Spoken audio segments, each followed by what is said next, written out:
so when you're ready, you're just going like this. And then, Yeah. Yeah.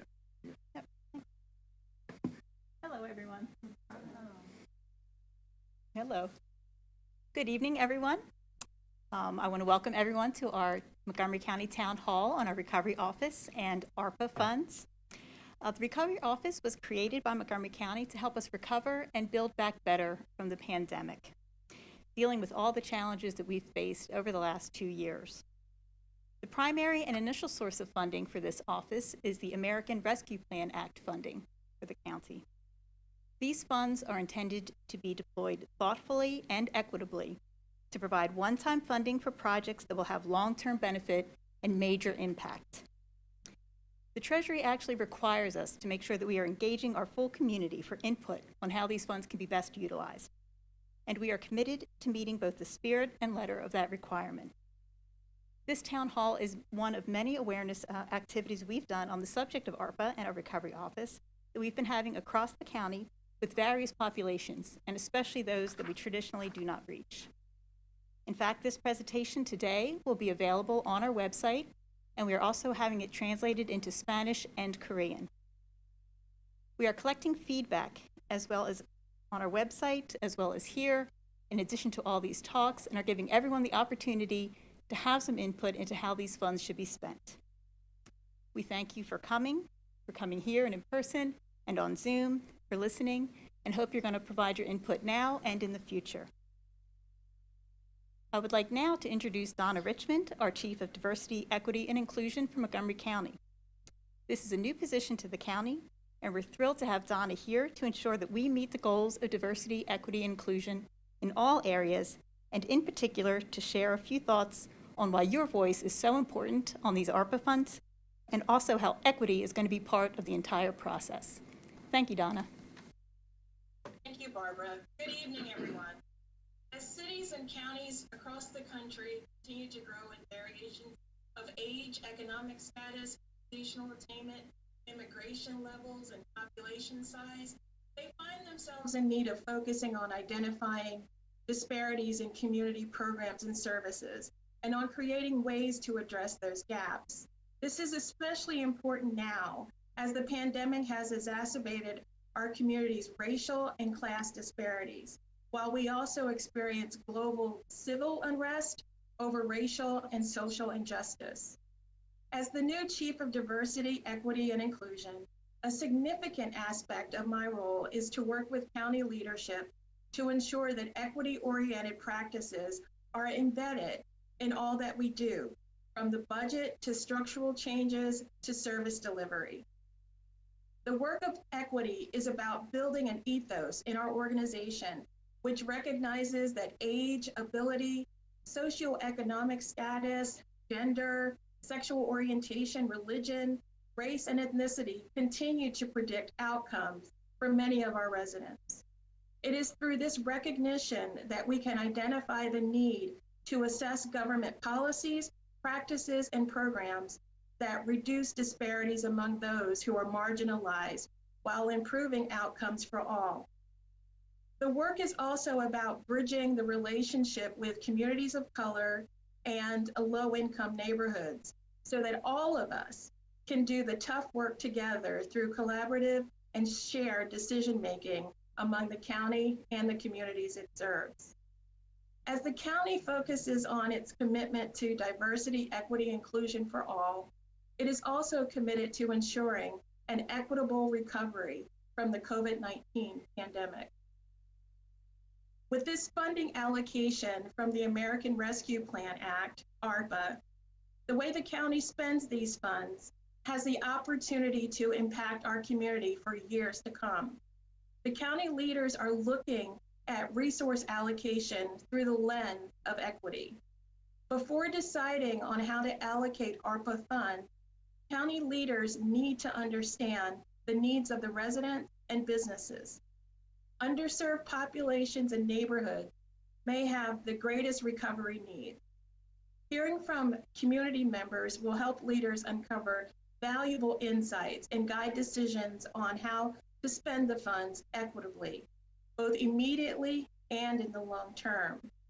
Instead of limiting the focus to a single department or coordinator, the county is taking a broader view, gathering community input and data before they make decisions about where the funds will go. Doing this work now will build a foundation for continued engagement and informed decision-making in the future. This is why we have engaged in a four-pronged approach to increase inclusion and awareness in decision-making about the funds. The first prong includes inclusion of different perspectives. The goal is to ask stakeholders and the community a very simple question: what is the best investment for the community? The goal here is to make decisions with input from the community to meet the needs of the residents. It's also about gathering data through public input, which can help leaders see differences in access to resources and services across groups. Once this data is collected, leaders can begin to align funding with efforts to promote equity. They must also collect data on an ongoing basis regarding how the funds benefit residents, how they promote equitable outcomes, and progress towards equity goals. The second prong is to increase online information services and direct resident communication. The goal here is to build resources and relief programs that are easily accessible to the entire community to increase inclusivity and to enhance the effectiveness of the programs. The third prong is to increase awareness and involvement of the community in big picture projects such as housing, mental health, and all areas ARPA funding seeks to aid. The fourth prong is reporting out and sharing the data. Gathering data on an ongoing basis and sharing that data is absolutely critical. When it comes to change that lasts, the county recognizes that it must be transparent and share the story that the data tells. By sharing what is working and what is not, there can be accountability and continual improvement. It's important to ask residents if the dollars spent make them feel like their lives have improved or not. And this is also about measuring changes in disparities, which help to ensure the populations hardest hit can benefit from ARPA funds when needed most. In summary, public input and engagement is critical to understanding the needs of our most vulnerable community members. Gathering data through public input can help leaders see differences in access to resources and services across groups. Once this data is assessed, we begin to align funding with efforts to promote equity. We will also collect data on an ongoing basis regarding how the funds benefit residents, how they promote equitable outcomes, and progress toward equity goals. Success is not just about breaking down and removing the current barriers to equity, but also to make sure those barriers continue to be eliminated while advancing fair treatment, opportunity, and full participation by all community members. So, thank you for engaging in this process with us and recognizing that we all have a role to play in creating a more equitable and inclusive Montgomery County. At this time, I'd like to introduce Thomas Bonner, who is serving as the Recovery Office for Montgomery County. His job tonight is to discuss more specific information about ARPA and the distribution of funds. Thank you and have a nice evening. Thank you, Ms. Richmond. I just wanted to reiterate for the benefit of people that have joined recently, as Deputy Chief Operating Officer Barbara O'Malley, reiterate this presentation, all of it is entirely recorded, will be posted on our website and translated into several languages, Spanish and Korean. Tonight, I want to go through and provide a summary of what the Recovery Office efforts and its goals are. We are also going to cover the what is ARPA, how we are going to apply for funding going forward, and what is the timeline for this project. Go ahead.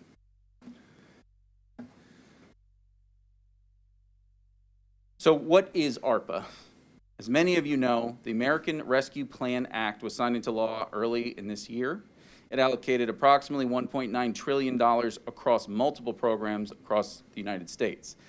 Its obvious focus, as is ours, is on recovery from the COVID-19 pandemic.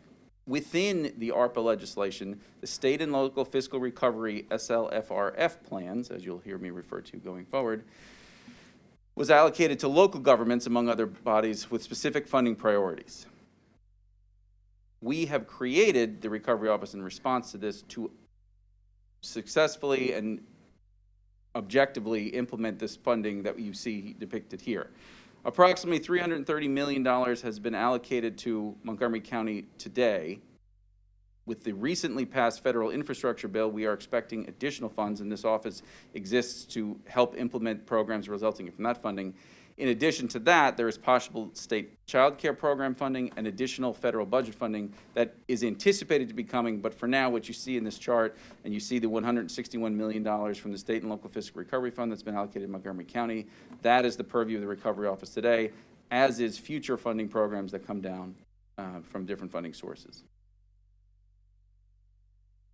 As I said earlier, the American Rescue Plan Act has specific funding priorities that are delineated in the legislation. These 6 bullets that you see here support public health expenditures, address negative economic impacts caused by the public health emergency, serve the hardest hit communities and families, replace lost public sector revenue, provide premium pay for essential workers, and invest in water, sewer, and broadband infrastructure are explicitly defined in not only the legislation itself, but in the follow-up interim final rule and the guidance that's promulgated by the U.S. Department of the Treasury. At Montgomery County, the objective of the program you're about to hear about is to make sure that we follow these guidelines while at the same time implementing an equitable and objective program of funding projects across our county. I'm not going to read this entire slide to you, but as I said, this will be posted. We will receive, as it says, at least $300 million new dollars across the next 3 years.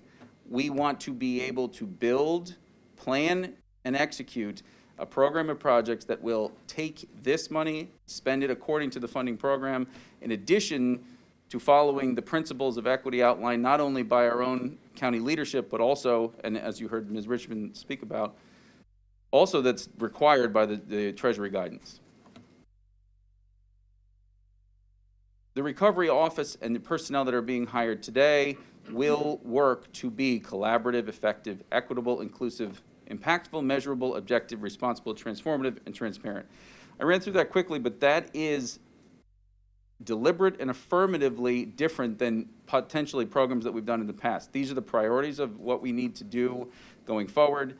And the purpose of the office is to nimbly react to current and future funding with these principles in mind, and to make sure that we have the resources not only to make the projects happen, to make sure we are taking in ideas relating to the project funding priorities on the way.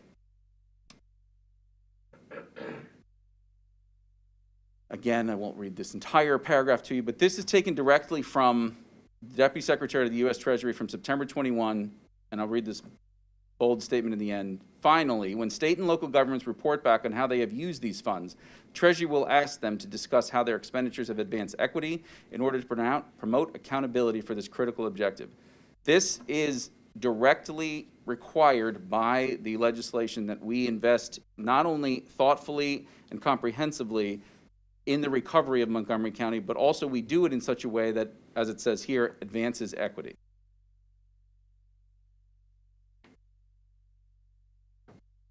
This boils down to the mission statement of the Recovery Office of Montgomery County. We create and follow an inclusive, objective, collaborative, and transparent process to identify and select initiatives to fund and manage expenditures and initiatives responsibly.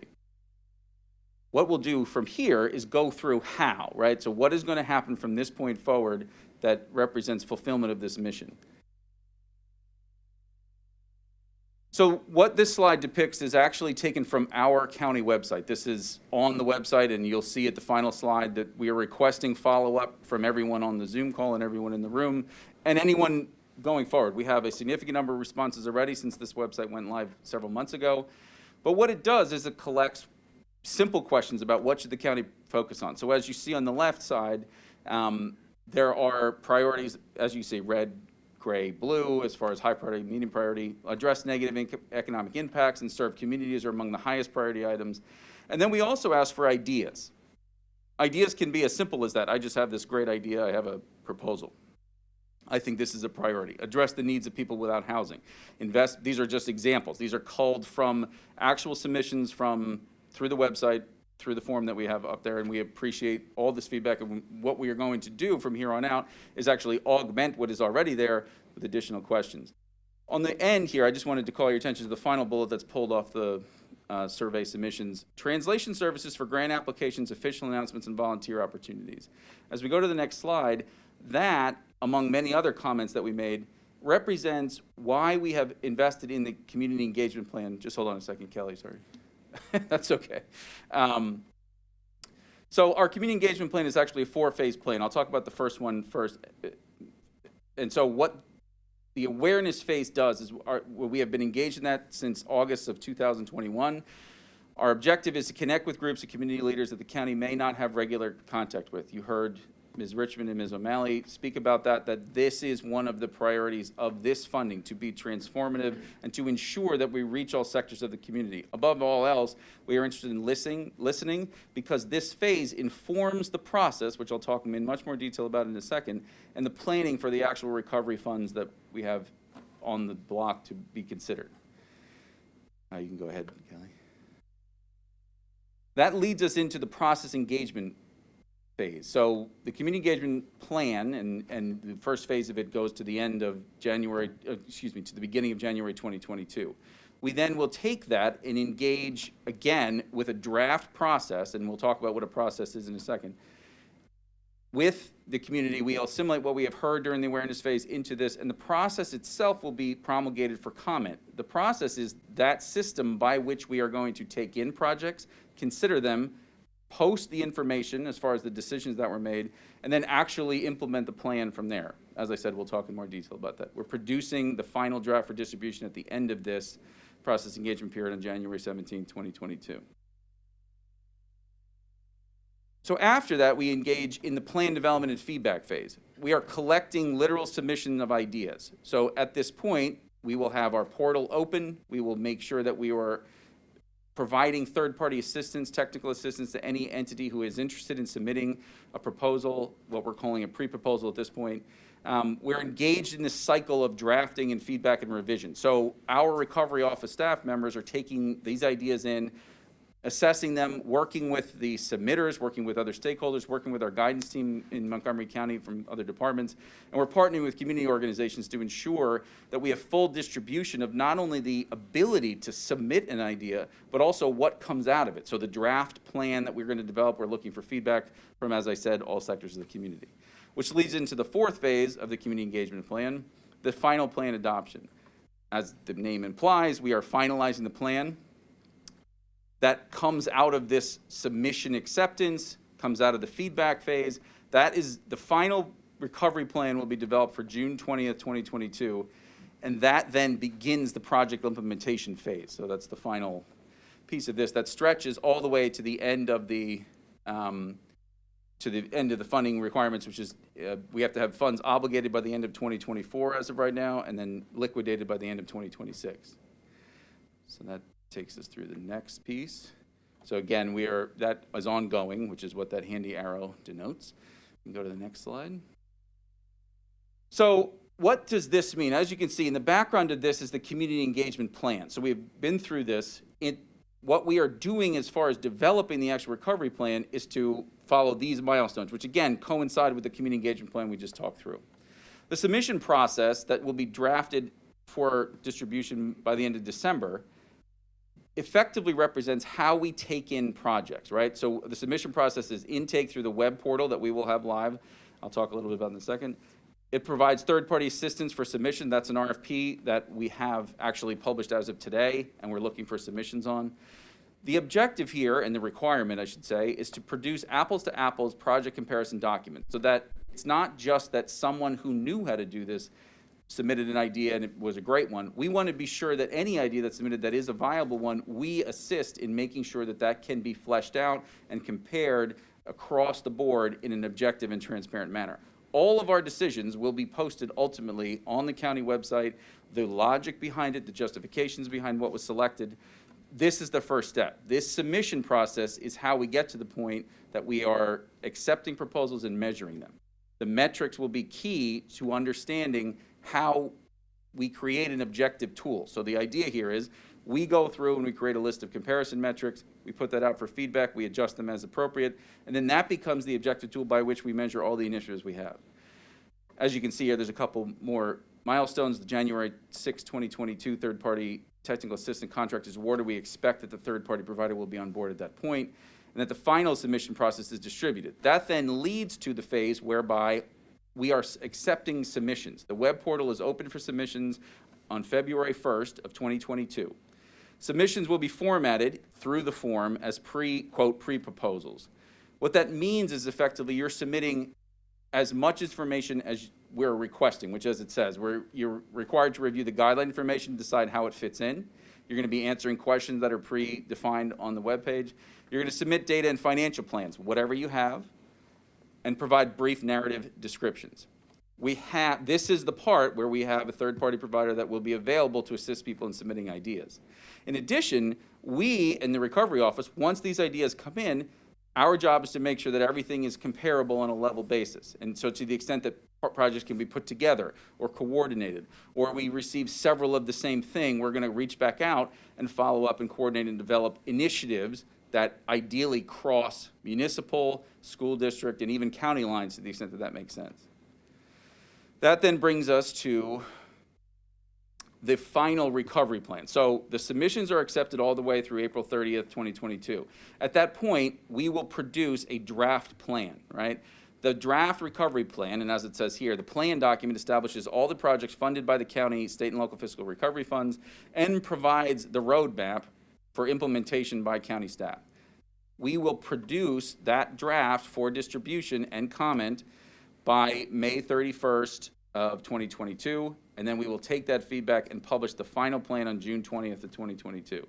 Again, that is quite literally the list of projects and initiatives that we will fund using this program. And what we will then do is implement that roadmap. So the idea is that we are creating an objectively arrived at plan, and then we follow that plan as we move forward. As is shown in this next piece, which is just the project implementation period, which takes us all the way through December 2026. You can go ahead. As I mentioned, the metrics are key in how we establish the assessment tools. We will be putting forth this for comment. This gets into the process development that we talked through. We want to be sure that to the extent we can, we accept feedback on what we are using to measure one project versus another. These are the key evaluation criteria that we have right now. These will, for instance, be weighted against, so maybe we decide that the equity impact is twice as important as the meeting fundings, but those are the ideas that we're looking for comment on. We want to be sure that to the extent we can achieve consensus that we do. The budget value, the return on investment will be key, which is why reliable financial predictions and budget work will be part of both the recovery office, and we'll expect our partners to do the same thing. One of the key pieces to keep in mind is this funding is designed very explicitly to be a one-time, quote, stimulus effort. So this can fund some ongoing costs, but for the most part, the sweet spot for projects are going to be one-time transformative initiatives that certainly could fund personnel or various ongoing expenses, but they have to be time limited. And so you have to have a sustainable business plan for an initiative that's going to, for instance, create new staff positions or whatever. We'll get into that. That guidance will be available on the website as you submit projects. But that is something to keep in mind as people are thinking about what can go into this. What is the right kind of project for this program? I'll say it one more time because it's that important. It is explicitly defined as a one-time effort. And so we are not, the intent is not to create an ongoing mandate for any sort of program. And we are interested in making sure that we're leveraging other resources.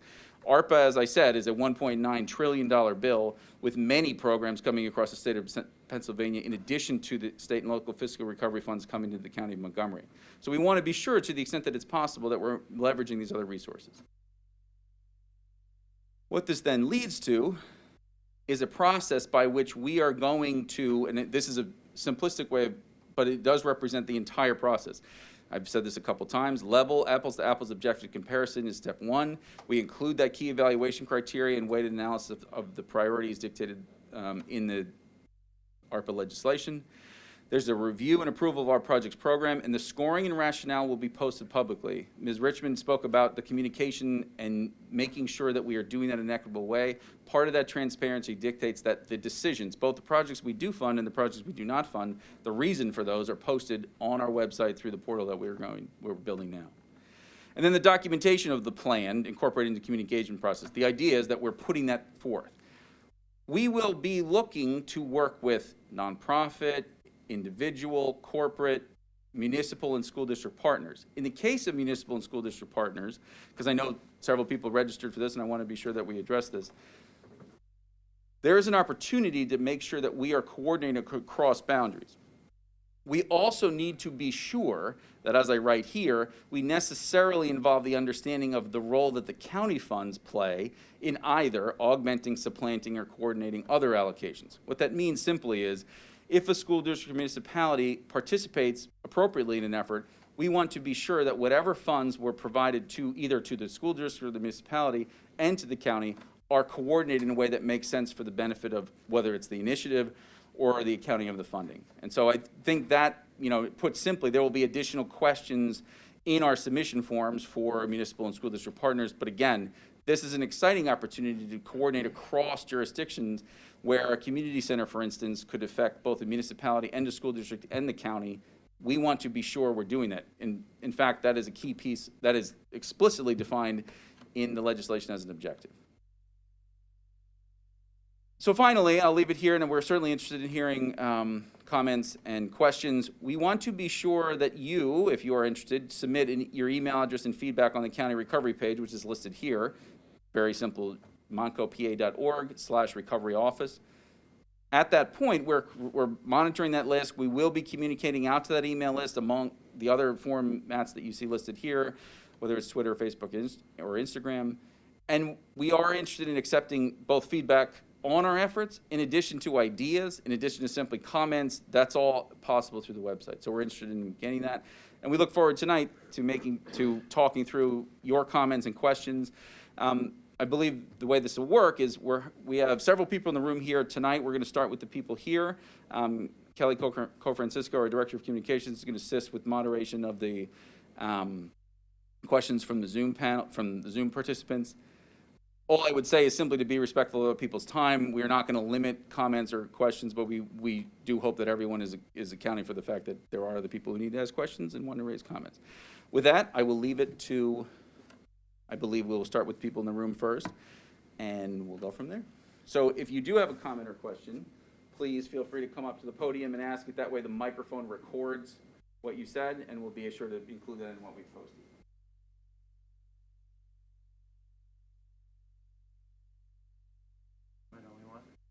Yeah, I mean, you get to start. You're the first one. Let's put it that way. All right, well, thank you. So my name is Ali Sherbini with the Norristown Company. My question is, outside of a public benefit, is there a financial return expectation from any of these funds? And if so, if there is a monetary return, a capital return, does that go to Treasury, or can the county keep it? Sure. Or county use it for county purposes? Sure. So I'll say that there is not an expectation necessarily for a financial return for these funds. The requirement is simply that we invest in the community pursuant to the guidance that's in there. So there's not necessarily an expectation on financial return. I think when I say return on investment, it's it's primarily what is the return on investment from the perspective of what the priorities are, right? Let's say, for example, housing, right? I mean, if you're putting money up for housing, you can't expect a return. If there is a return, does the county have discretion on how that money is used? I'll give you this example. Certainly, like any interest-bearing account that, a grant fund is deposited into, that interest is expected to be spent on grant activities, right? Okay. So, it is not to be certainly collected by the county. It is to be put back into the programming. So perpetuate the effort. Correct. So, okay, cool.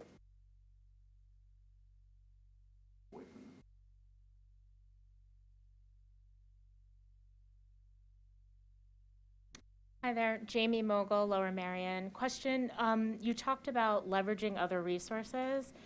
how will people know, say for instance, if they apply for something, what those other resources are and not to apply to this? And then the next question I had on was timing.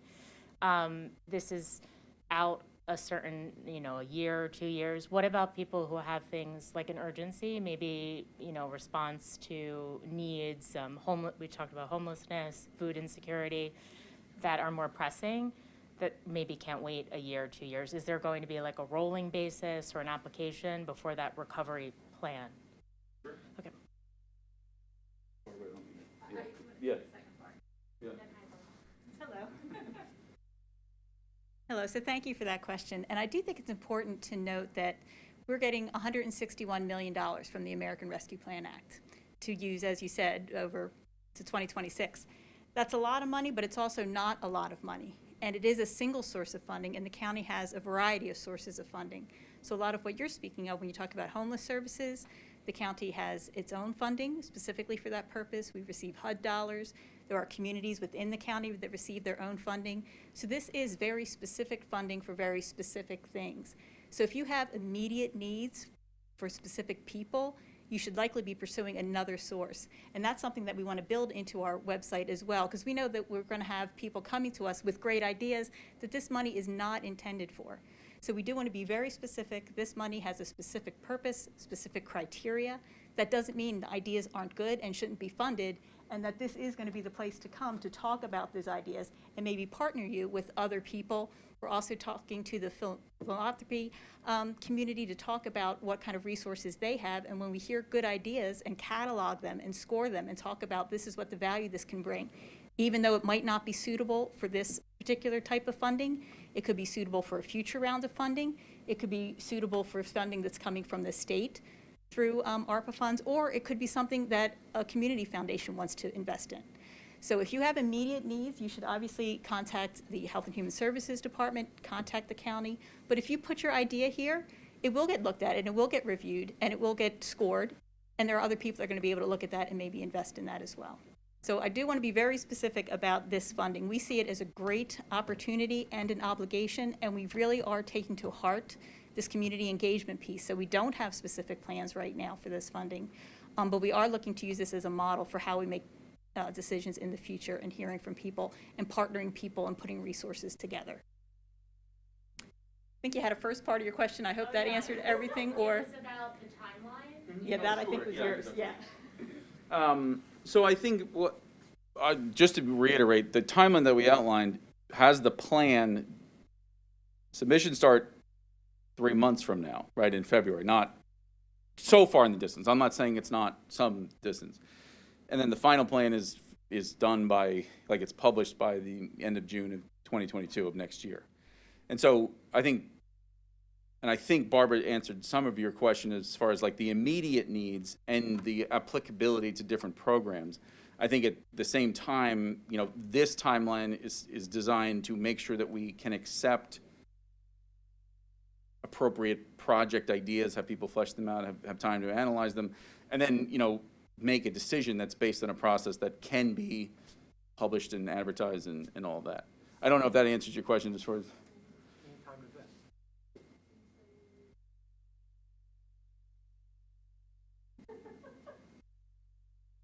Sure. Hi, I'm Angie, Norristown NAACP. So my question is, you talked about, proposals and strategic plans and things that will be submitted, right? And so what I see all the time is you have like neighboring communities that probably have a lot more experience with those types of things, right? And so those plans get submitted and they seem a lot more, professional and just doable, right? But the places like Norristown or Pottstown have like more community-based needs, right, and creative solutions. I know you mentioned support, but I just want to ensure that we're really thinking about how we're supporting those types of proposals and making sure that they get to a place where they are looked at equitably, amongst all the other ones. Sure. Aside from saying absolutely 100% agree with you, I just wanted to provide some additional detail to that, some technical support that we actually are doing right now. And so literally, as of today, we are engaged in a process by which we are going to secure an outside third-party consultant contractor. The intent of that solicitation is to provide the assistance, I think, to some level that you're speaking of. We have a robust nonprofit and philanthropic community here in Montgomery County. We have a robust community organization group here in Montgomery County. To your point, though, not everyone is as familiar with the logistics and the mechanics of writing grants and creating financial plans. We struggle with that here. And I think that is a deliberate piece of the mission of both the office and of the effort in general, to make sure that we're removing, I say barriers, but I mean, I think a barrier there is the lack of knowledge, the lack of familiarity. That technical assistance piece is sort of step one in trying to reduce that barrier for community organizations. And again, you're saying the right things for, I'm saying like even individuals, like, oh, I have this idea that we want to provide the means to get assistance there. So that's technical assistance in multiple languages. That's technical assistance on like, okay, let's talk about what data is available, what kind of planning we can do, what kind of financial planning we do. What does the format of your proposal look like? How should you submit this? You see this form that the county did. We are interested in coordinating very closely with this third party. And to be honest, to make sure it's not us, right? To make sure that we are not the ones providing that assistance, because we want to be sure that as an objective third party that is helping to bring people in. The second, or whatever, the next step of that is within the office. I mentioned that we are, after these ideas come in, and as you said, like there may be a community that submitted something as far up as Brain Athen, as far down as Pottstown and Hanover Township. We want to be sure that like, okay, what makes sense? What came in that was similar? Is there a senior housing need that's explicit across the county? And what kind of project makes sense to apply, if any? Maybe it doesn't. Maybe they need to be considered individual. The work of the recovery office is to make sure we're taking a look at those crossovers and to help people flesh out, okay, so you submitted this idea and they submitted this one. Let's talk about how together, I mentioned the school district versus municipality versus county community center idea, that like all of that was affected both disproportionately and was a critical piece of COVID-19 work when kids were going to libraries to learn remotely. And so I think those are the type of things that your question about who's submitting what and making sure that we flesh out good ideas, that's both the mission of the office and the intent of this third party, which is part of what we're doing, the work of the office. We're not done, and so I think these comments are certainly helpful in how else we can do it. So that's the type of feedback I think we're... Yeah, so like having a liaison, I think too, would be very helpful. Mhm. To make sure that there's a person that they can go to as they're kind of thinking it through. Sure. Right, and kind of working it out, and then having that person that can, look at the strategic planning, that expert, if you will. Right. To help walk them through, because I know I have my own nonprofit, right, and it's just not something I've ever done, so it is a struggle. I'm fortunate I have some great people, but I mean, that is very important. Mhm. And a lot of great ideas can get thrown out at the very beginning, right, just because of things like that. So having someone available, they can kind of handhold them through that process, I think would be really helpful. Absolutely. I mean, to the point where you're not going to get mad at me if I borrow your liaison term and define this. Okay. No, I mean, as I said, I couldn't agree more. Oh, sorry. I just want to add one other point, was just that we're talking about projects and idea submission, and a lot of people I know lined up are providers. You may think typically of RFPs or proposals. That is not exactly what this is. I mean, there's going to be a form that's going to have some degree of detail, and the more detail, the better, and it might be a fully formed project or idea that you want to fund something specific with a specific goal. You know what the dollar amount is. This could be someone says, I want a violence prevention program in my community. And we are hiring staff that are going to research that idea and look at data and say, you know what, that is something that's needed.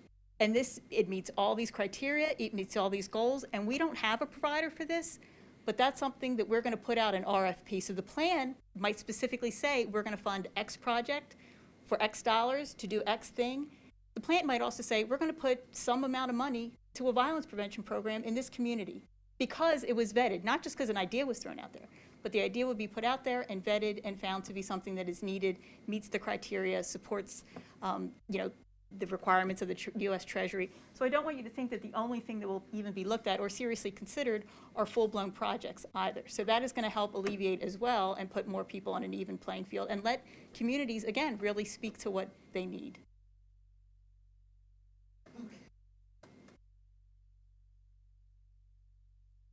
I'm hearing about the projects, and I'm hearing about, I'm Linda Fields from Power Up Foundation, as well as the, hi baby, as well as the Montgomery County Black Democratic Caucus. My concern is we have these programs, and we put them in place, and we say what our intentions are in reference to making sure that, quote, no person is left out. But we continually have an issue where that happens. What is going to be done to ensure that the most oppressed and blighted areas get the most attention, because it's needed? And who will be in charge of making sure that those things happen for those areas in those communities, not only just the communities itself, but the whole holistic part of that community, like the school districts, and like housing? What are we going to do, and how is this program or the proposals going to turn into RFPs that is going to be designated to address those specific issues for these types of people who don't know how to come and fill out an application, who don't have the ability to get on the computer and make an application? Are we going to have stations where people can come and just talk to someone and they can be helped to get through this process?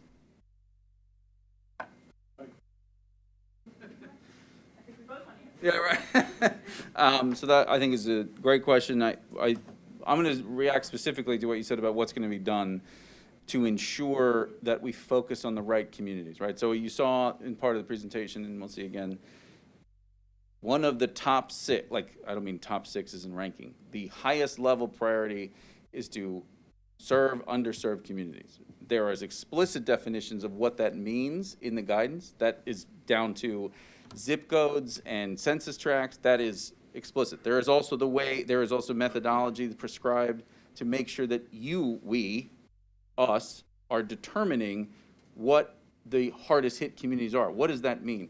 Does it mean they were most disproportionately impacted by COVID-19? Does it mean that they were disproportionately impacted in history? Does it mean that schools or municipal services or social services are lacking? Does it mean that there's a food desert in a certain area? All of those, right? And so part of what we are doing is to make sure that analytics, right? So to say, if we have a proposal, if we have something we're looking for, and I think more appropriately, if we don't get something that we're looking for, that we're going out to the people that, and that's the point of the community engagement piece of this, right? So part of what we're doing tonight, part of what we've been doing for months and we will continue to do for months, is to be sure we're speaking with those people, the individuals that represent those communities, the individuals themselves wherever possible, the nonprofits, the funders, the county agencies who have contact most directly with those most disproportionately impacted by a wide variety of issues. And so I think my answer to you, what is going to be done, is specific attention, as is, I mean, honestly required by guidance, to make sure we have touched base with organizations that may or may not have ever been in the county sphere. We have cohesive and affirmative efforts underway now to be sure that we're trying to do that, but we're not done. And I think, honestly, we are welcoming of sort of guidance. You need to talk to this person. You need to make sure that this group is on your list. Here's a way, and as you said, like, we can put it in a church, we can put it in a community center and make sure that people can come and speak with us. And so I think, to summarize, to borrow Ms. Richmond's term, we are interested in making sure that we follow the guidance explicitly to the extent that we are defining that data and we are reaching out to those communities. At the same time, we're also interested in augmenting it to make sure that we are accomplishing what represents our community here in Montgomery County, whether it's Norristown, whether it's Cheltenham, whether it's Abington, whatever the communities are, we want to be sure that we're touching the issues that we have in there. I guess what part of what I was saying is that the rescue plan, even the term itself, it makes me crazy, because if I need to be rescued, I can't come to you. Mm-hmm. You have to come to me, and you have to pull me in and help me get to where I need to get to. And what I'm saying is, how do you do that? I mean, the most vulnerable people, you're not, who's in the subway station? Mm-hmm. Okay? Who's out there where those homeless people are laying on the ground? Maybe one of the brightest people in Montgomery County, but we don't know that they're there because there's no design for people to go out and reach them. The efforts How of do we do- nonprofits. Those are the efforts of the nonprofits. Leaders like you that are coming in here, I'm sorry. No, thank you. And it is very important. And that's why this has really generated, frankly, a lot of excitement around county staff. And you'll note that we talked about developing a recovery office. And I am glad that people have allowed that to happen and that the county and our county commissioners have supported that. We are not and have not decided what we are doing with a single dollar of this money yet. And there are other counties that have, and that's fine. They have a different approach. Our approach is to truly do it differently, to really listen to our communities. We have not determined, again, predetermined anything that we're spending this funding on yet. We are really going to listen to our communities as best we can, outreach to partners, to communities, hear what their needs are. But really what it comes down to is accountability. What you're talking about is accountability. We are here today. We are offering to be at whatever community you want to invite us out to. We are partnering with communities that we know don't like to listen to government and have them deliver the message, because we know, right? We know not everyone is on our Twitter feed. We know not everyone is participating in the Zoom. We know not everyone has a computer. We know not everyone speaks English. We know that there are people that are not listening to this message today because they are not, we haven't delivered the message in a way and an environment that they can understand it. And that's, Barbara, you and I had this conversation. you're absolutely right, and that's why we're doing this differently, and we are happy about that. And we really want to have community input into how these dollars are spent. We know we're not going to get it 100% right, but we are going to do it much better than we ever have before, and partnered with people that hopefully we can hear as many voices as we can. And when I say accountability, we're coming now, and again, please send an email, anybody, online. We will come out to any group and talk. When the process gets developed, we're coming out again. We're going to do this again, and we're also going to go to any community that invites us. When that is done, we're going to put that plan together and massage all those things. We're going out again. And we're not going to do we're not going to do anything this and that. We're not making decisions in a back room. We're taking that plan out again to say, this is what we think we heard. What do you think of that? And we're going to bring it to our county commissioners. And then we're going to be accountable. And that's when Tom made the very important point. Every idea that gets submitted goes on the website.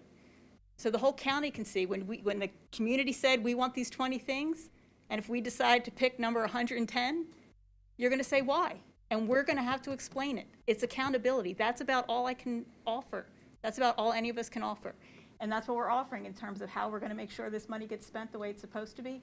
We're going to be standing here multiple times. And I hope that you and others do hold us accountable to that. I don't want to just hold you accountable. I want to help. I know, but that's how you help. Everyone has their role. We hope we're doing the right thing, but it's going to be the community that's going to let us know if we are or we're not.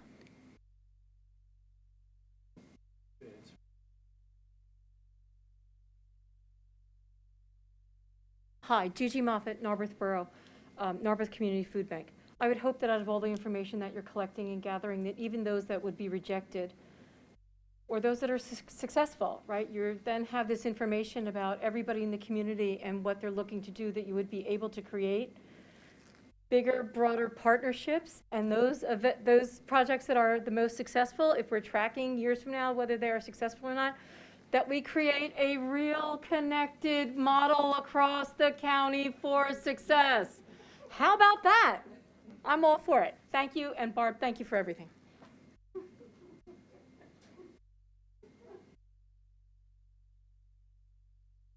Hello, I'm Denisha Carroll with the George Washington Carver Community Center. When you talk about making that connection, I want to offer the branch to you guys to come to our center and do that in our community. So hoping that we can connect at some point and make sure that we are a facility to house this type of program. Mhm.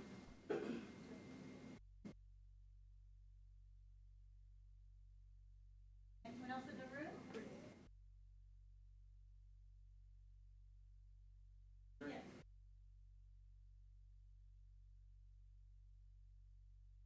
should stand here, right? Okay. Also, as the president of the board of the YWCA, we want to offer ourselves also to do that. I mean, again, like, I can't say yes enough times. So I think that is exactly what, we had a great conversation with a member of the YWCA, and again, just to talk through what are the challenges, what are the issues, what are the barriers to participation in programs like this. Those are the type of things that are ideal. That's all right.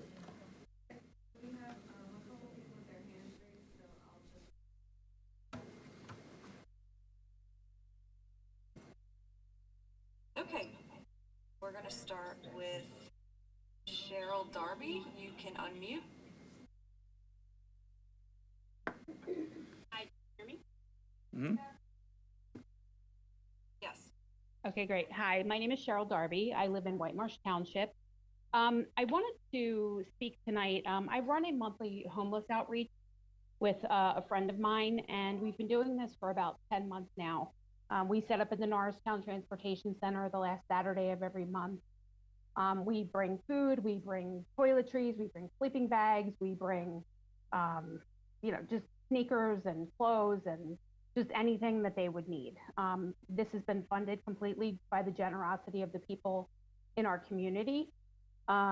We've run into, now that it's cold at night and people are literally sleeping on the ground in the parking garage across from the transportation center. I know that there are agencies that we can reach out to. The problem is we talk to these people, these homeless people that we're helping.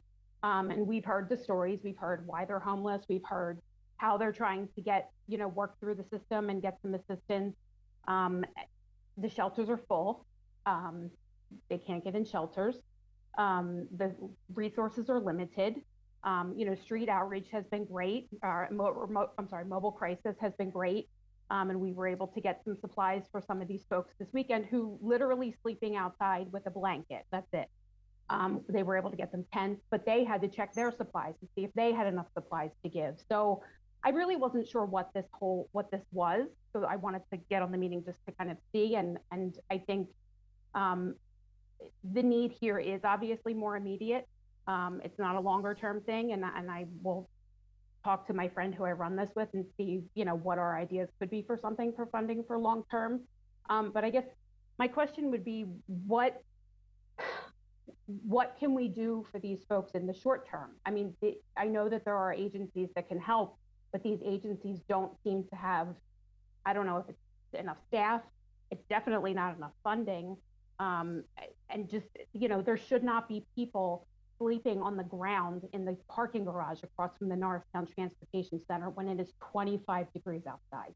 And they did not call a code blue last night. So there weren't extra, churches that opened to let them in. And they were also told yesterday that the police came over and said, you have until the end of the day to get out of here or we're throwing all your stuff in the trash. Where are these people supposed to go?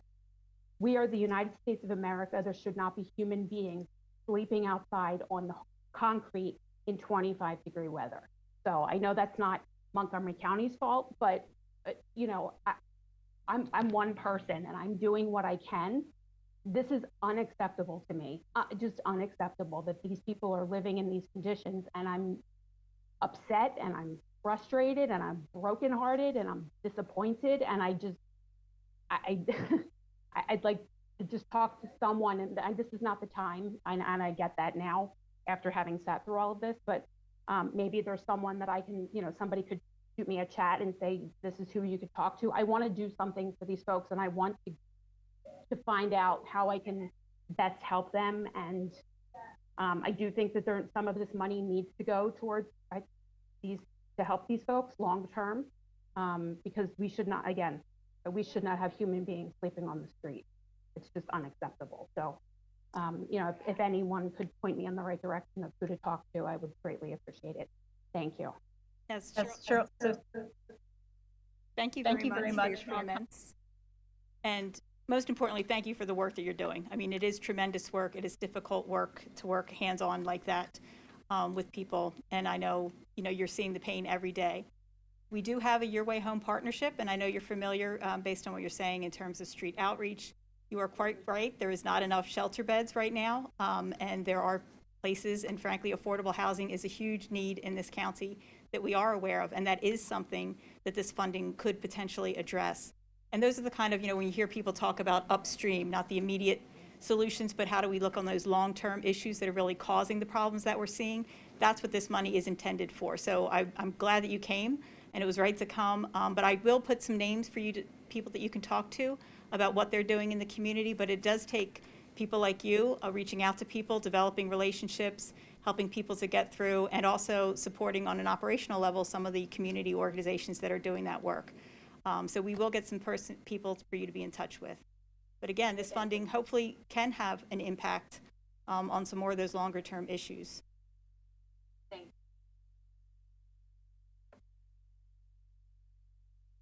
Okay. Next we have John Spiegelman. Hi, can you hear me? Yeah. Excellent. Thanks. Thanks so much. So my name is John Spiegelman. I'm the president of the Board of Commissioners of Abington Township, and I don't really have a question so much as a comment, and it's honestly a comment of gratitude. I want to thank Ms. Richmond and Mr. Bonner and of course Ms. O'Malley for putting together this presentation. Coming into this tonight, I didn't actually know if this was going to be a meeting where people were just going to be pitching ideas, and I also didn't know if the proposal that we're planning to submit is something that was going to necessarily fit into your particular guidelines. But it's clear now that it is, and of course we're going to submit through the portal. But coming in tonight, we were thinking that our proposed project, a county multi-municipality ARPA fund project to bring clean PFAS-free water to folks here in southeastern Monco, where of course we've all been severely affected by PFAS infiltration in our drinking water. If those would meet the criteria, but as it happens, I think it meets every single one of the criteria, including the fact that it will most heavily affect folks who are in a diverse, often underserved, higher density, lower income community, and many folks in the surrounding area. So we're really looking forward to submitting this project through the portal and submitting our proposal through the portal and putting all this together for you. But this was really enlightening. So thank you so much. I feel very edified about our project vis-a-vis the criteria you presented. So thanks again. Great, thank you. Now we will go to Benjamin Sanchez. Thank you so much. And I too want to express my thanks to the county. This is a great plan, and look forward to the implementation. The explanation was very clear on the timing and wrapping all of the intricacies of the law, the ARPA, the actual ARPA legislation into it. And it looks like by emphasizing those, you will meet the full legality of it, and also encourage great projects that the money was intended for. I joined tonight, and I'll be very brief, just to echo the comments of President John Spiegelman from Abington. I'm the state representative for the Abington area, and we have been looking for funding for infrastructure projects for clean water for much time now. We've been able to chip away at a couple of them, but this would be a great opportunity to rectify a problem that is long in the making, and as President Spiegelman pointed out, affects a wide scope of community, both diverse and underserved portions of the community. So we will certainly be submitting, very enthusiastic to hear that the project like this would meet those qualifications, and and look forward to partnering with the county on it in the future. So thank you so much.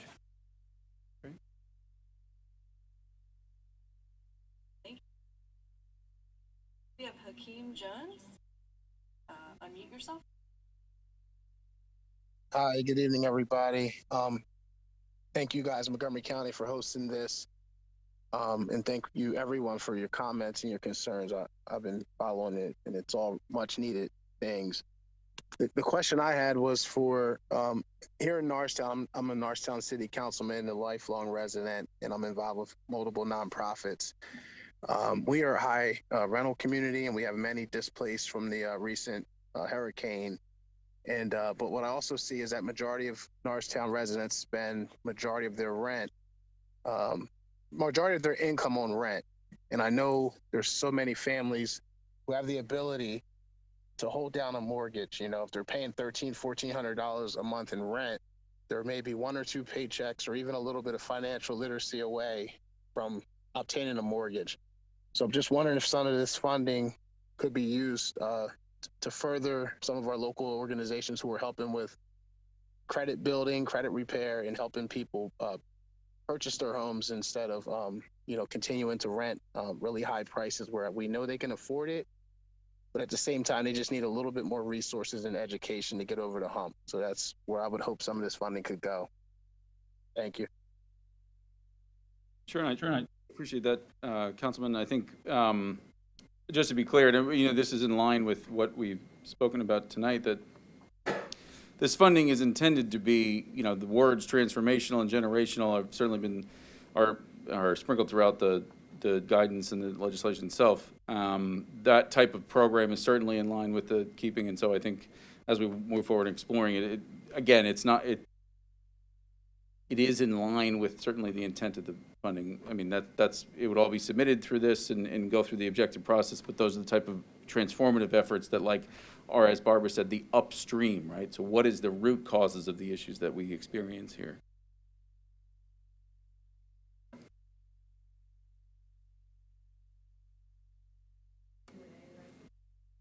Oh, sure. Yeah. I'm not going anywhere. I guess what I'm saying is we're seeing we're seeing our wages increase. We're seeing the ability for people to make more money increase.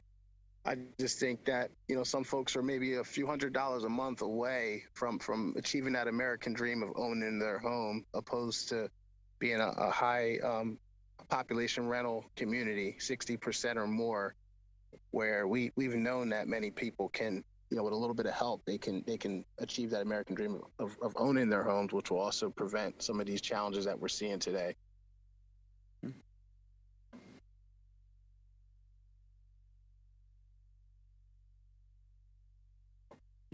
Thank you. We're going to move on to the Q&A that's been typed. Question says, please define equity in context of Montgomery County. Show the demographics of the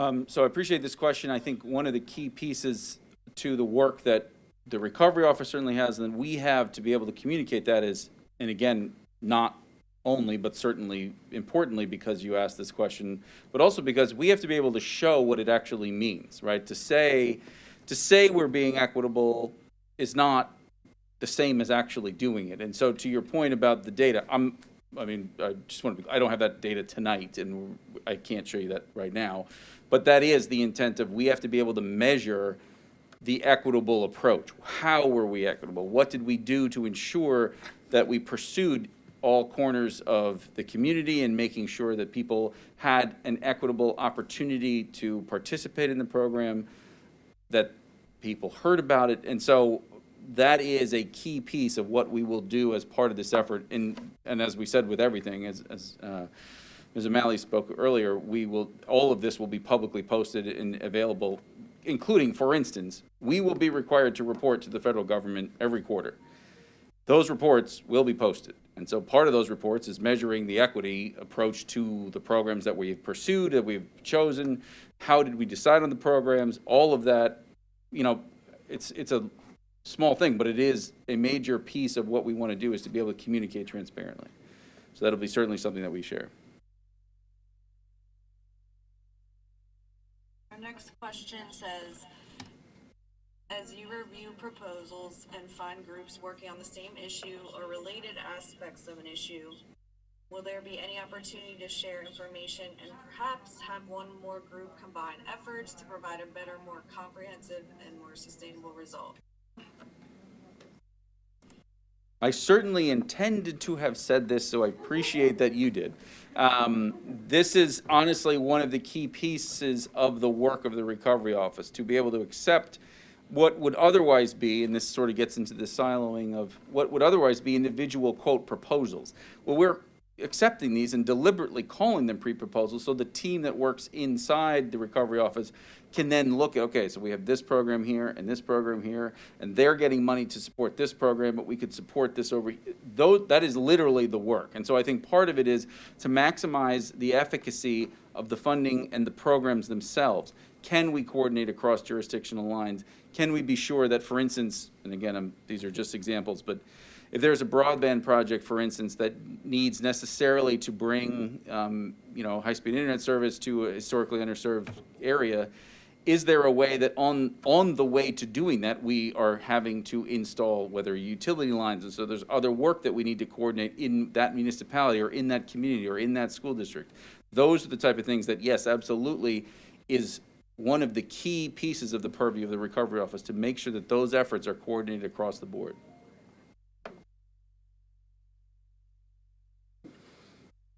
Next question. I think there's concern that once these funds run out, things go back to the way they were. Is there any promise of longer-term solutions for the communities with scarce resources? Thank you. First of all, Ms. Bonner, excellent last name.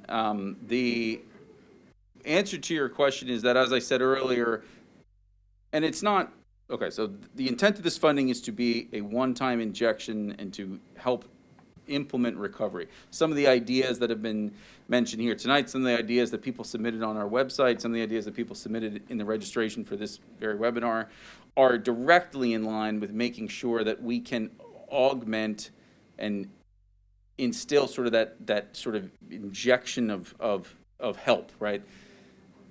Is your question as far as is there ongoing support? This program does not have ongoing support, but as Ms. O'Malley said earlier, and what I want to be careful with that. Ongoing, meaning in the years following this initial $161 million, there is not additional funding allocated for this program. That said, to the extent that these programs endure, I need to make sure that the programs that we fund are either one time or have a sustainable plan behind them, because otherwise they are not a good project. I think what I'm trying to answer is, there is not explicitly in this funding vehicle an ongoing support mechanism. However, to the extent that this one-time funding contributes to the success and the long-term sustainability of an effort that's proven to be a good one, we're hopeful that it catches on, but it's not something that we necessarily would be doing that. At that said, we want to provide resources to connect people to other types of funding vehicles that do exist. So Ms. O'Malley mentioned earlier that on our website we will have resources posted both from the Recovery Plan Act, the Rescue Plan Act, but also other programs that are out there that either exist on a normal basis and or have been augmented as a result of that. And so I think, truthfully, I suppose my answer is a little bit of both, yes and no, but there is not funding here on an ongoing long-term basis, and that's something I think people need to keep in mind as we contemplate projects. At the same time, the point of this effort is to make sure that we're contributing to the long-term work that's been going on and can be sustained.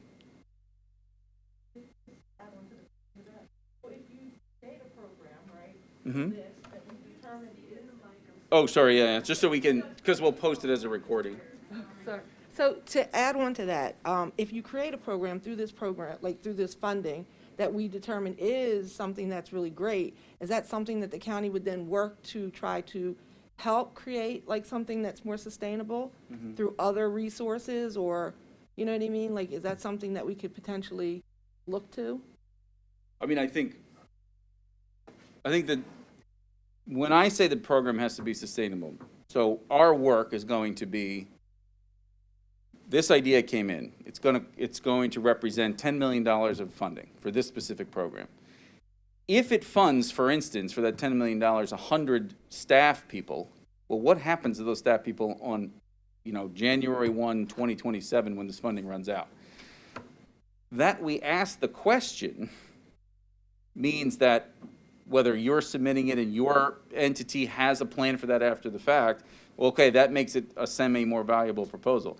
At the same time, if it is framed as, we're going to try this, and we have these avenues, we, the proposing entity, have these avenues by which we will try to pursue additional funding.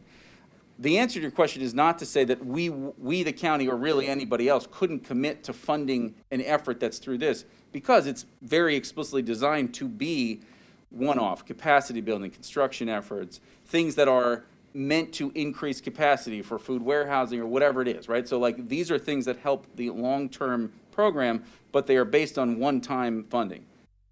If in the analysis that we work through, okay, so we're going to fund a couple staff people, where they're going to be told that their position ends in 2026, but we will also work to continue this through other avenues, that kind of thing. So again, I'm sort of asking you yes and no. Yes, we will work to make sure that programs are sustainable, but it's not because of money that comes from this program. It's because of the capacity that we're trying to make sure is in place as we look to fund those programs. Can I also speak up? Sure. All right. No, you're good. Christopher Jaramillo, East Norriton. Can we also commit to allocating funds to sports programs and recreational facilities for youth and the communities at large through some of these infrastructure investments, or perhaps some sort of portion of this funding?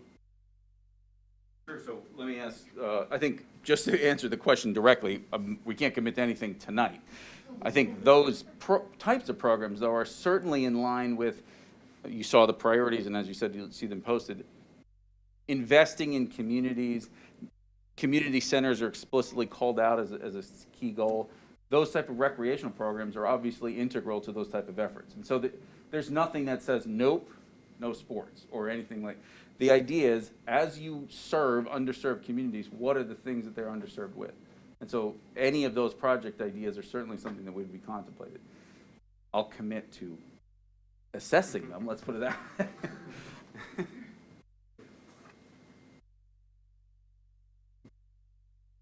Our next typed Q&A is, what plans are being proposed for premium pay for our essential workers, and what county employees are considered essential to receive this? Yes, so thank you. This funding does have an opportunity for premium pay. I should say that the county has other funding that could potentially be used in that way as well. So there are plans outside of ARPA funding. There are plans outside of ARPA funding that is looking at this potential, as well as potentially the upcoming ARPA funding. In terms of who might be essential, there are strict definitions within ARPA, and I shouldn't say strict, but there are things like a job that could not possibly be done remotely, people that had to physically handle objects early in the pandemic when so much was unknown. So there is some guidance as to what roles would be considered essential, and we are looking at that, and we are looking at supporting our workforce. And I would like to tell everyone that's listening here and elsewhere, the county and our workforce has done an amazing job through this pandemic and are truly deserving when you think about the roles that they had to do in person when so much was unknown and so many things like masks, gloves were completely unavailable. Everything from in-person child protective services, senior protective services, investigations, manning our youth center, our correctional facility, all these types of jobs, keeping that going. So I really do want to support our workforce, and we are looking at models in both within ARPA and outside of ARPA to get that work done.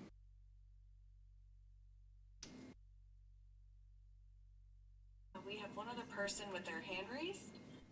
Dr. Candace Fields Johnson, you can unmute yourself. Sure, thank you. Dr. Candace Fields Johnson from Equitability. And my question here is several verticals we're looking for funding for, particularly for to support, our communities. How do you propose we go about that if we're looking to provide a proposal around several verticals like job training and placement, business development for small businesses? It's been a struggle for small businesses, particularly in our communities, to, really get started or stay in the game during COVID, as well as efforts around diversity and inclusion. There was a lot mentioned about how to go about this effort in an equitable way. and we do offer, have an offering around that. So would you propose there would be several proposals for this, or could this be wrapped up in one? Thanks for that question, Doctor. I think the easiest way to answer is I think as we get closer to the submission timeframe, that is explicitly the type of thing that we would seek to help you with. At the same time, I can tell you now that if there is a relationship between sort of the programs that you're putting forth and sort of the affected, for instance, the affected populations, the intended goals, partially we would defer to you to say, is this something that makes sense as separate initiatives, or would it make sense as a coordinated one? It could easily be submitted, you know, as you said, as one or more. I honestly, of course, I don't fully understand exactly what you're contemplating, but those efforts is sort of explicitly the type of thing that technical assistance provider will help you and anyone else in trying to understand exactly what the right way to do that is. Like, listen, here's the information I have. Here's what I think it can do. Does this make sense to button this together or to keep it separate and submit 3 separate things? Those are completely appropriate questions, and that's why we want to make available the sort of technical assistance provider that's going to help, you know, people like yourself submit those, and then they can interact with us to clarify any questions. Like, well, okay, would you consider this one project or multiple? I think that's the idea, that we want to be sure that you have access to a completely impartial provider that can help submit every single proposal that's out there. And then if they have clarifying questions, they can come directly to us. And, you know, anyway, I think it makes sense both ways. I absolutely understand what you're saying. I was just looking for some guidance there, but Sure, I think these 3 things are all key to, you know, the funding that's being provided, especially for our communities. And I think these are some key areas that we need to focus on. Certainly.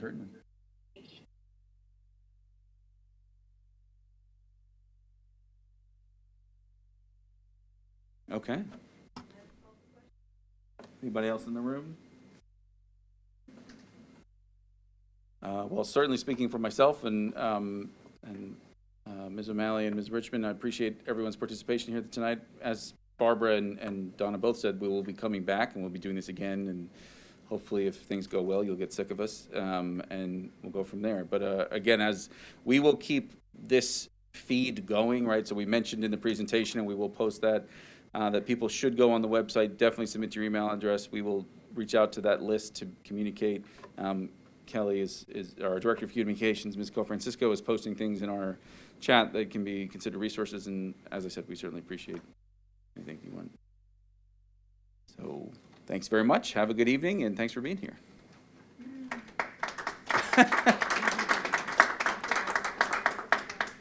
Thank you all. Whose background is that? It's probably